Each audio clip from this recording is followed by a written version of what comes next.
नमस्कार, मी प्रियंका स्वरसाज किचनमध्ये तुम्हा सगळ्यांचं पुन्हा एकदा स्वागत करते।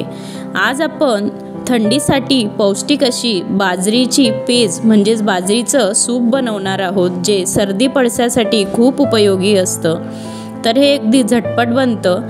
2 चमचे बाजरीचं पीठ, बारीक चिरलेली कोथिंबीर, 2 लसूण, जिरा, 2 मिरे आणि दालचिनी आपल्याला लागणार आहे। येथे मी पाणी गरम करायला एका तांब्यात ठेवलं आहे।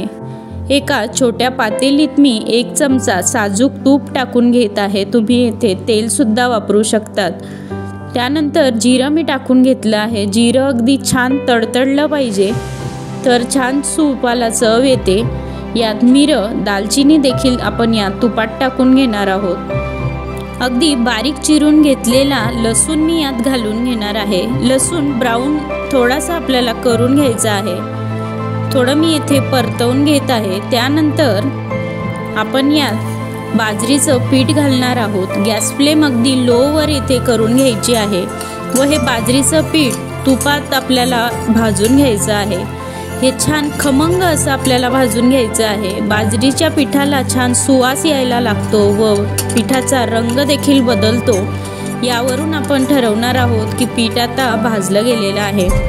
तुम्ही पाहू शकता पीठ छान ब्राऊन झालेलं आहे व बाजूला ठेवलेलं पाणी देखील आता छान तापलेलं आहे।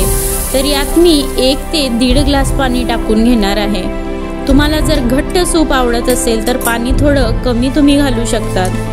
हे छान आपण ढवळून घेणार आहोत व आता मीडियम फ्लेमवर सूपला छान उकळी या ठिकाणी आणून घ्यायची आहे। हे पहा, छान सूपाला उकळी आलेली आहे। त्यात चवीनुसार मीठ मी इथे घालून घेत आहे। बाळंतिणीला हे सूप दुधातले दोष घालवण्यासाठी देखील दिलं जातं। सूप 5 ते 7 मिनिटं या ठिकाणी आपल्याला मीडियम फ्लेमवर उकळून घ्यायचं आहे। उकळी आल्यानंतर थोडासा घट्टपणा या सूपाला येतो, तर तुम्ही पाणी नंतर ॲडजस्ट करू शकतात। सूप आता तयार झालं आहे। यात बारीक चिरून घेतलेला कोथिंबीर मी घालत आहे। पहा, अगदी सुंदर असं आपलं सूप या ठिकाणी दिसत आहे। हे सूप असंच गरमागरम तुम्ही सर्व करू शकतात। तुम्हाला हवं असल्यास वरून तुम्ही यात बटर किंवा चिली फ्लेक्स टाकून हे पिऊ शकतात। लहान मोठे हे अगदीच आवडीने पितील व हे बहुगुणी आहे। सर्दी पडसे असल्यास हे सूप तुम्ही नक्की बनवून पहा। बाळंतिणीला देखील हे सूप आवर्जून दिलं जातं। बाजरी ही प्रकृतीने गरम असल्यामुळे त्यामुळे शरीराला उबदारपणा थंडीच्या दिवसात मिळतो। तुम्ही देखील हे झटपट होणारं सूप नक्की बनवून बघा। स्वरसाज किचनला सबस्क्राईब करायला विसरू नका। बेल आयकॉन देखील प्रेस करा, ज्यामुळे रेसिपीज तुमच्यापर्यंत झटपट पोहोचतील। धन्यवाद।